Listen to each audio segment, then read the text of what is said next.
नमस्कार दोस्तों, मैं अनिल मिश्रा निर्माण IAS एकेडमी में आपका स्वागत करता हूं। दोस्तों, हम आशा करते हैं कि आप लोग स्वस्थ होंगे। दोस्तों, आज हम आपके सामने महत्वपूर्ण प्रश्नों की श्रृंखला लेकर के उपस्थित हुए हैं। दोस्तों, हम लोग अब अनवरत रूप से एक क्रम के रूप में टेस्ट श्रृंखला के माध्यम से, प्रश्नों के माध्यम से हम अपने जो हमारा TGT PGT का पाठ्यक्रम है उससे टॉपिक वाइज, मतलब ये कह सकते हैं कि जैसे टॉपिक्स वाइज पाठ्यक्रम है हमारा, उसी क्रम में हम प्रश्नों के माध्यम से अपने पूरे के पूरे पाठ्यक्रम को रिवाइज करते हुए, पढ़ते हुए चलेंगे। तो दोस्तों, जो हमारा आज का टॉपिक है वह क्या है? टेस्ट श्रृंखला एक। क्या है दोस्तों? टेस्ट श्रृंखला एक, जिसमें हम जो हमारा पहला भाग है हिंदी साहित्य की लेखन परंपरा, हिंदी साहित्य की पद्धतियां, उससे संबंधित हमारे इसमें सारे के सारे प्रश्न होंगे। तो हम अपने प्रश्नों की तरफ चलते हैं दोस्तों। तो हमारा पहला प्रश्न है, हिंदी साहित्य के इतिहास लेखन की परंपरा का सूत्रपात किसने किया? दोस्तों, हमारा पहला जो प्रश्न है कि लेखन परंपरा का सूत्रपात किसने किया है? तो लेखन परंपरा का जो शुरुआत है, प्रारंभ है, वह गारसाद तासी ने किया है। किसने किया है? गारसाद तासी ने किया है। इनकी जो पुस्तक थी, क्या दोस्तों? इनकी पुस्तक थी वह क्या थे? इत्स्वार द ला लिटरेच्योर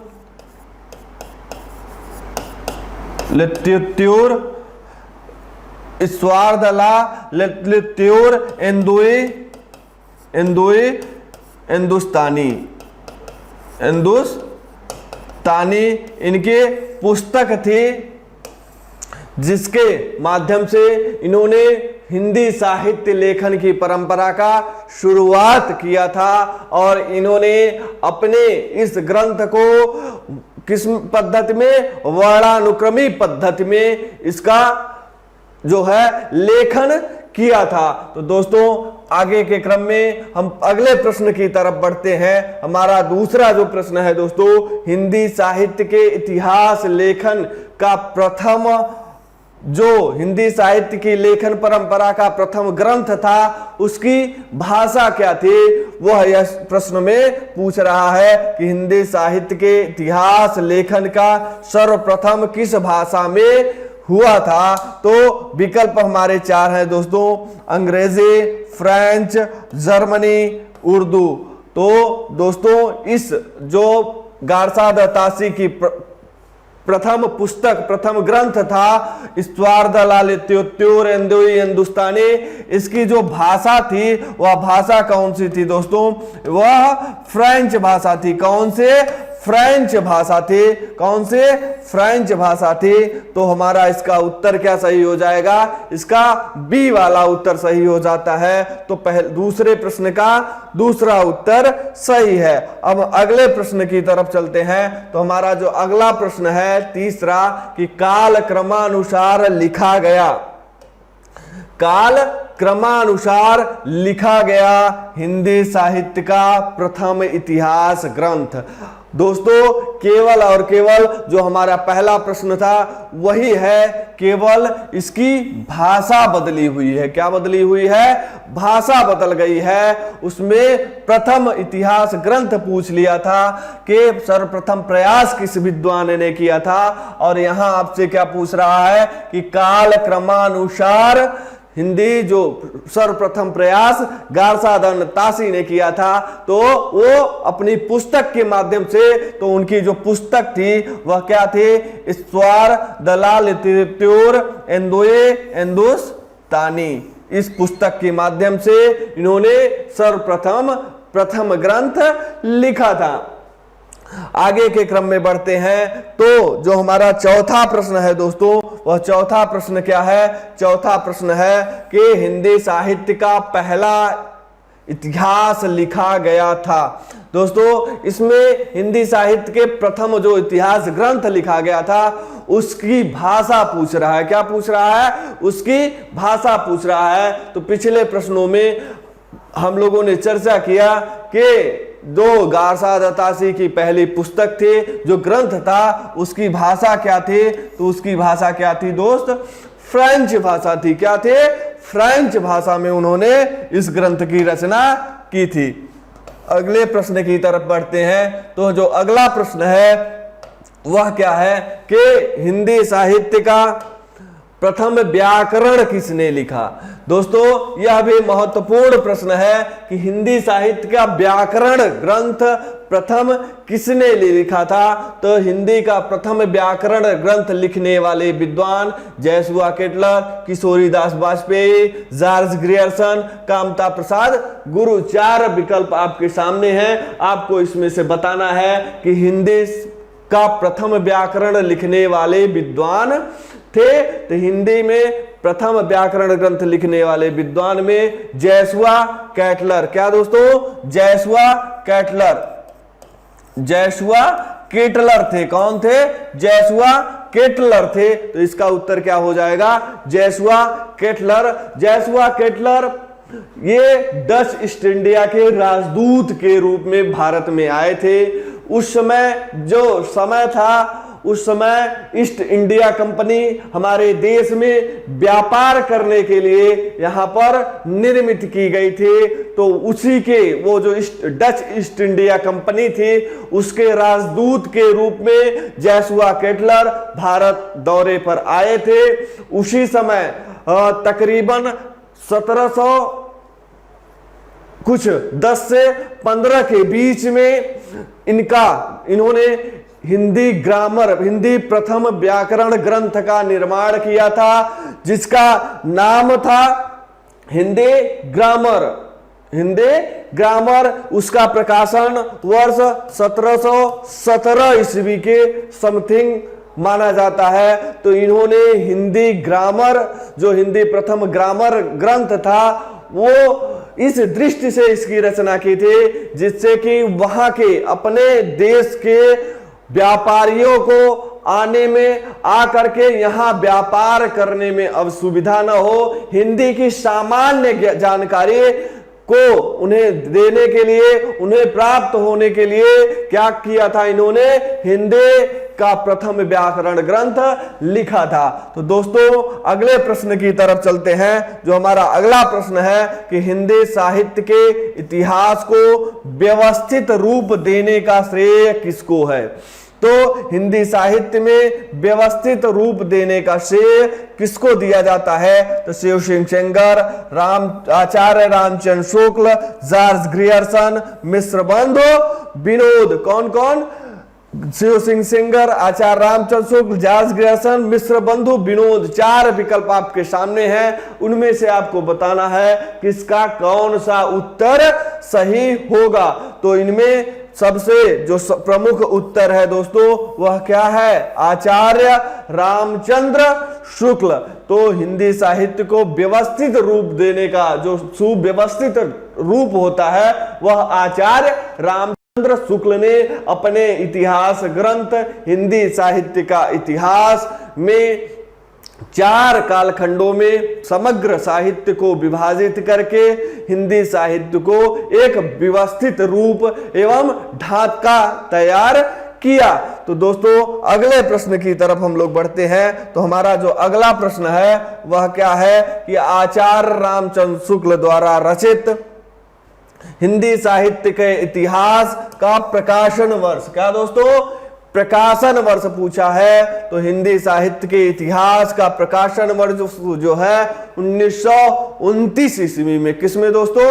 1929 ईस्वी में है। अगले प्रश्न की तरफ चलते हैं। अगला प्रश्न हमारा जो है वह क्या है कि इनमें से वह कौन सी रचना है? क्या वह कौन सी रचना है जिसे मूलतः हिंदी शब्द सागर की भूमिका के रूप में लिखा गया? किंतु बाद में उसे स्वतंत्र ग्रंथ घोषित कर दिया गया। तो आचार्य रामचंद्र शुक्ल का जो इतिहास ग्रंथ है, हिंदी साहित्य का इतिहास, वह प्रथमतः हिंदी शब्द सागर की भूमिका में के रूप में 1929 में हिंदी साहित्य सर्वप्रथम हिंदी साहित्य का विकास नाम से प्रकाशित हुआ था। बाद में इसे हिंदी साहित्य का इतिहास नाम दिया गया और उसके बाद इसे एक स्वतंत्र ग्रंथ घोषित कर दिया गया। दोस्तों, तो इस प्रश्न का उत्तर क्या सही हो जाएगा? आचार्य रामचंद्र शुक्ल कृत हिंदी साहित्य का इतिहास, जिसका प्रकाशन क्या है? 1929 ईस्वी। क्या है दोस्तों? 1929 ईस्वी। अगले विकल्पों की तरफ देखते हैं कि राम कुमार वर्मा कृत हिंदी साहित्य का आलोचनात्मक इतिहास, इसका प्रकाशन वर्ष क्या है? 1938 ईस्वी है। और गणपत चंद्रगुप्त का जो ग्रंथ है हिंदी साहित्य का वैज्ञानिक इतिहास, इसका प्रकाशन वर्ष क्या है? 1965 ईस्वी। क्या है? 1965 ईस्वी। और जो चौथा विकल्प है शिव सिंह सेंगर कृत शिव सिंह सरोज, इसका प्रकाशन वर्ष क्या है? 1883 ईस्वी है। तो इसका उत्तर क्या सही हो जाएगा दोस्तों? इसका उत्तर हो जाएगा आचार्य रामचंद्र शुक्ल का हिंदी साहित्य का इतिहास। अगले प्रश्न की तरफ चलते हैं। तो जो अगला प्रश्न है हमारा वह क्या है कि आंग्ल भाषा में लिखा गया हिंदी साहित्य का इतिहास, स्केच ऑफ हिंदी लिटरेचर के लेखक कौन हैं? तो हिंदी साहित्य के इतिहास का जो आंग्ल भाषा में, जो विदेशी भाषाओं में सर्वप्रथम अनुवाद ग्रंथ का निर्माण किसने किया था? किस नाम से? स्केच ऑफ हिंदी लिटरेचर नाम से। वो थे पादरी एडिसन ग्रिव्ज ने। किसने? पादरी एडिसन ग्रिव्ज ने किया था। अगले प्रश्न की तरफ चलते हैं। जो हमारा अगला प्रश्न है वह क्या है? अगला प्रश्न है ग्रियर्सन कृत the modern vernacular literature of Hindustan का हिंदी अनुवाद। क्या? हिंदी अनुवाद किसने किया था? तो सर्वप्रथम ग्रियर्सन कृत the modern vernacular literature of Hindustan का हिंदी अनुवाद जो है दोस्तों किशोरीलाल गुप्त ने किया था। किसने किया था? किशोरीलाल गुप्त ने हिंदी साहित्य का प्रथम इतिहास। क्या दोस्तों? हिंदी साहित्य का प्रथम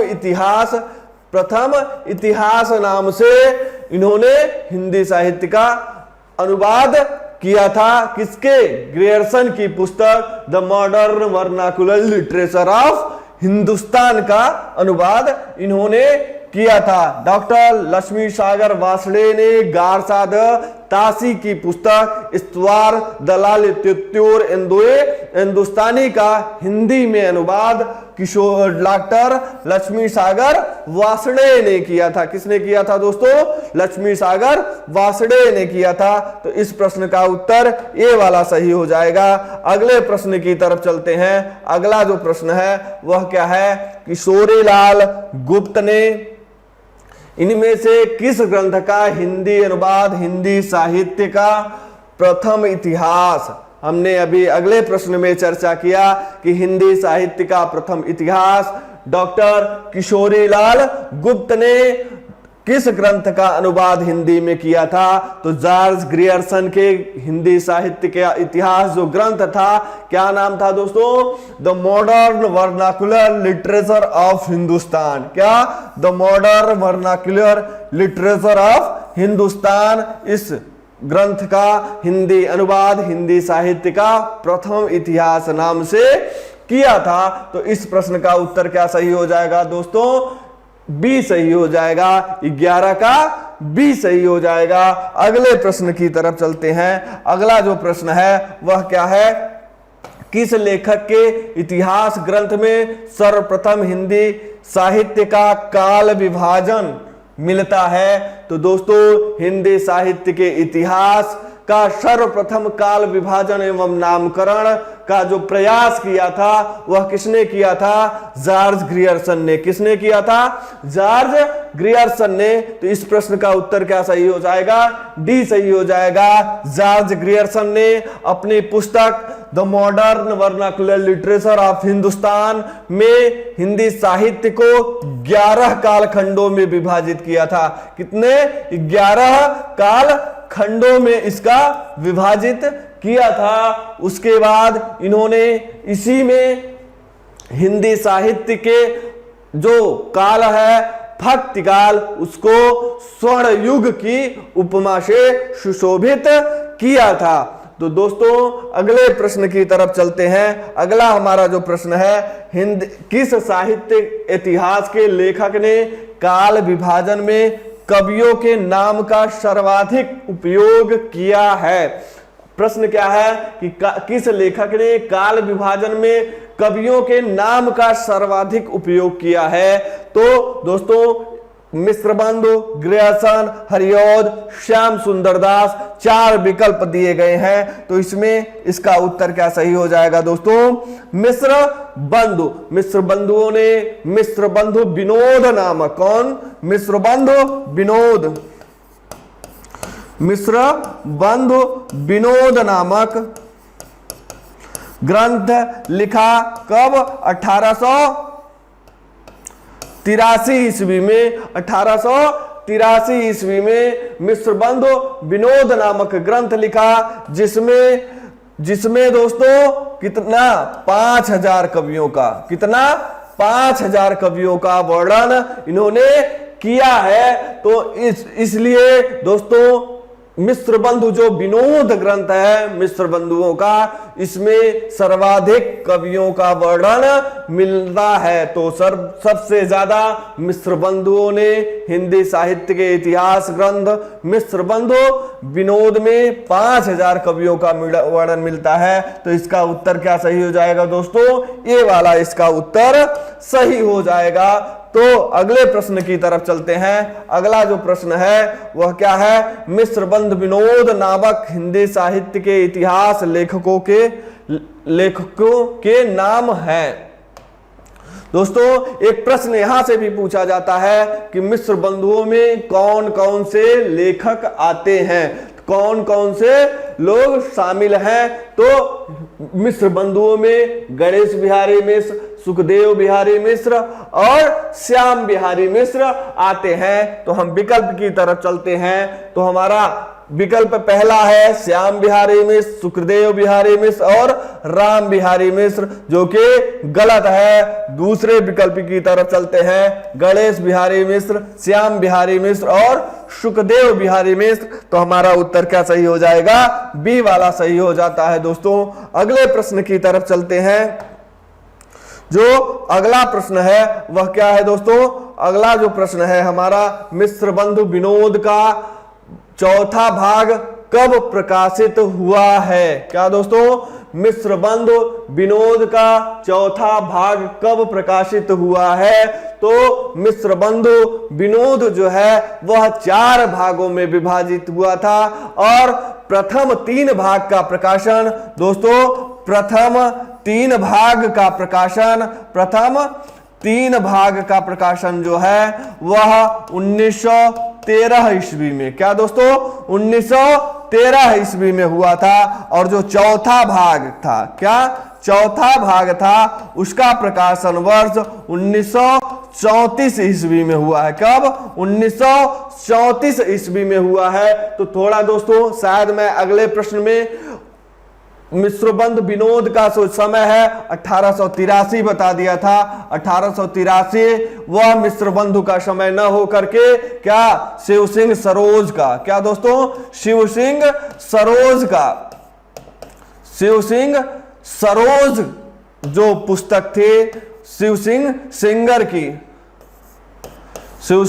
सरोज का समय 1883 है। तो उसको दोस्तों ध्यान दीजिएगा कि जो मिश्रबंधु विनोद का प्रकाशन वर्ष है प्रथम 3 भाग का 1913 ईस्वी में तथा चौथे भाग का प्रकाशन 1934 1934 ईस्वी है। क्या है दोस्तों? 1934 ईस्वी है। तो इस प्रश्न का उत्तर क्या सही हो जाएगा? 1934 ईस्वी। कौन सा सही हो जाएगा दोस्तों? 1934 ईस्वी सही हो जाएगा। तो अगले प्रश्न की तरफ चलते हैं। अगला प्रश्न क्या है कि मिस्र बंधुओं ने परिवर्तन काल की समय सीमा निर्धारित की। दोस्तों, मिस्र बंधुओं ने जो काल विभाजन, हिंदी साहित्य का काल विभाजन किया, वह 8 कालखंडों में अपने ग्रंथ मिस्र बंधु विनोद में 8 कालखंडों में विभाजित किया। कितने? 8 कालखंडों में इसको विभाजित किया। और 8 कालखंडों में एक नाम आता है परिवर्तन काल। क्या नाम दिया इन्होंने? परिवर्तन काल। और परिवर्तन काल की समय सीमा जो इन्होंने निर्धारित की वह क्या थी कि संवत 1890 से संवत 1925 तक। क्या? संवत 1890 विक्रमी से संवत 1925 विक्रमी संवत तक इसका समय निर्धारित किया है। अगले प्रश्न की तरफ चलते हैं। तो अगला जो प्रश्न है दोस्तों, अगला प्रश्न क्या है? आचार्य रामचंद्र शुक्ल ने प्रथम उत्थान का समय कब से कब निर्धारित किया है? आचार्य रामचंद्र शुक्ल ने हिंदी प्रथम उत्थान का जो समय है वह कब से कब तक निर्धारित किया है? तो इसका प्रथम उत्थान जो है, आचार्य रामचंद्र शुक्ल ने प्रथम उत्थान का जो समय है वह कब से कब तक निर्धारित किया है दोस्तों? तो 1868 ईस्वी से 1893 ईस्वी। क्या दोस्तों? 1868 से 1893 ईस्वी इसका प्रकाशन वर्ष निर्धारित किया है। अगले प्रश्न की तरफ चलते हैं। तो आचार्य रामचंद्र शुक्ल ने हिंदी साहित्य के आधुनिक गद्य साहित्य परंपरा का प्रवर्तन के अंतर्गत प्रथम उत्थान, क्या दोस्तों? जो प्रथम उत्थान था उसका प्रकाशन वर्ष, काल अवधि क्या निर्धारित की है? तो उसका काल अवधि जो है वह क्या निर्धारित किया है दोस्तों? उन्होंने 1900 संवत 1925 से 1950 विक्रमी तक क्या निर्धारित किया है दोस्तों? 1925 ईस्वी से 1950 ईस्वी तक। तो अगले क्रम में हम लोग बढ़ते हैं। तो अगला प्रश्न जो है हमारा वह आचार्य रामचंद्र शुक्ल ने द्वितीय उत्थान का समय कब से कब निर्धारित किया है? तो जो द्वितीय उत्थान था वह क्या था दोस्तों? 1950 से 75 तक। संवत 1950 से 75 तक, 75 विक्रमी संवत। इन्होंने संवत में इसका वर्गीकरण किया था। तो दोस्तों इसमें हम क्या करेंगे? इसमें ईस्वी में दिया है तो हमें आपको पता है कि अगर हमें ईस्वी में निर्धारित करना होता है तो हम क्या करेंगे दोस्तों? 57 घटा देंगे। तो जब 57 घटा देते हैं तो क्या हमें प्राप्त हो जाता है? 1893 ईस्वी से 1918 ईस्वी तक इसका जो द्वितीय उत्थान था इसकी समय सीमा निर्धारित की गई है। तो दोस्तों हमारा इसका उत्तर क्या हो जाएगा? 1893 ईस्वी से 1918 ईस्वी। क्या दोस्तों? 1918 ईस्वी।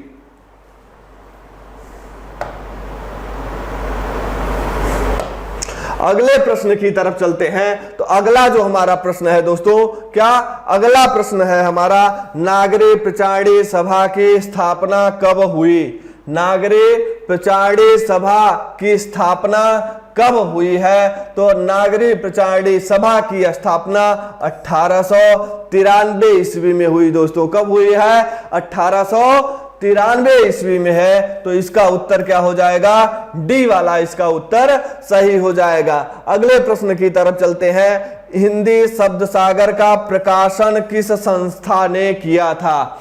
तो हिंदी शब्द सागर का जो हिंदी शब्द सागर था ग्रंथ था, वो इसका प्रकाशन जो है नागरी प्रचारणी सभा ने किया था। किसने किया था दोस्तों? नागरी प्रचारणी सभा ने 1893 ईस्वी में इसका प्रकाशन किया था। अगले प्रश्न की तरफ चलते हैं। अगला जो प्रश्न है हमारा दोस्तों, अगला प्रश्न जो है हमारा वह क्या है कि नागरी प्रचारणी सभा, क्या नागरी प्रचारणी सभा के संस्थापकों में कौन नहीं है? तो इसके संस्थापकों में बाबू श्याम सुंदर दास सॉरी दोस्तों, इसके संस्थापकों में बाबू श्याम सुंदर दास आते हैं, पंडित राम नारायण मिश्र आते हैं, ठाकुर शिव कुमार सिंह आते हैं, रामचंद्र वर्मा इसके संस्थापकों में नहीं है। कौन नहीं है? राम कुमार वर्मा इसके संस्थापकों में नहीं है। तो इसका उत्तर क्या सही हो जाएगा? इसका सी वाला उत्तर सही हो जाएगा। अगले क्रम में अगले प्रश्न की तरफ चलते हैं हम लोग। अगला जो प्रश्न है वह क्या है कि फोर्ट विलियम कॉलेज की स्थापना किसने किया था? तो फोर्ट विलियम कॉलेज की स्थापना जो है वह कब हुई थी? समय पूछ रहा है दोस्तों कि इसकी स्थापना कब हुई थी। तो फोर्ट विलियम कॉलेज की स्थापना सन 1800 ईस्वी में हुई थी। कब हुई थी? सन 1800 ईस्वी में जॉन गिलक्राइस्ट ने इसके स्थापना की थी। यह कलकत्ता में इसकी स्थापना कहाँ हुई थी दोस्तों? इसकी स्थापना कलकत्ता में हुई थी और इसमें 2 व्यक्तियों में भाषा मुंशी के पद पर इनका चयन हुआ था। किसका? सदल मिश्र एवं लल्लू लाल का। किसका दोस्तों? सदल मिश्र एवं लल्लू लाल का। इसमें फोर्ट विलियम कॉलेज में लॉर्ड जॉन गिलक्राइस्ट ने इसमें इस भाषा मुंशी के पद पर लल्लू लाल और सदल मिश्र की नियुक्त की थी। तो दोस्तों जो प्रश्न 23वां है, फोर्ट विलियम कॉलेज की स्थापना कब हुई थी? तो फोर्ट विलियम कॉलेज की स्थापना सन 1800 ईस्वी में हुई थी। अगले प्रश्न की तरफ चलते हैं। अगला प्रश्न हमारा है कि कलकत्ता में स्थापित फोर्ट विलियम कॉलेज के संस्थापक थे। तो दोस्तों इस प्रश्न के उत्तर क्या हो जाएगा? इस प्रश्न का जॉन गिलक्राइस्ट। क्या हो जाएगा? John Gilchrist. और जब प्रथम अध्यक्ष की बात हो तो लॉर्ड वेलेस्ली। क्या दोस्तों? लॉर्ड वेलेस्ली इसके प्रथम अध्यक्ष थे। क्या थे? प्रथम अध्यक्ष कौन थे? लॉर्ड वेलेस्ली इसके प्रथम अध्यक्ष थे। तथा इसके संस्थापक सदस्यों में संस्थापक जो थे वो जॉन गिलक्राइस्ट थे। कौन थे? जॉन गिलक्राइस्ट थे। तो अगले प्रश्न की तरफ चलते हैं जो हमारा लास्ट प्रश्न है कि सदल मिश्र की भाषा की विशेषता थी। क्या थे? कि सदल मिश्र के भाषा के विशेषता थे। तो इनकी भाषा ब्रज भाषा, पूर्वीपन ली हुई खड़ी भाषा थी। तो इन्होंने पूर्वीपन, इनकी जो विशेषता, प्रमुख विशेषता थी दोस्तों वह क्या थे? पूर्वीपन। तो दोस्तों हम लोगों ने अति महत्वपूर्ण प्रश्नों की श्रृंखला को यहां पर देखा। इसी क्रम में हम फिर आपके सामने उपस्थित होंगे एक अति महत्वपूर्ण प्रश्नों की श्रृंखला लेकर के। तब तक के लिए दोस्तों नमस्कार, जय हिंद।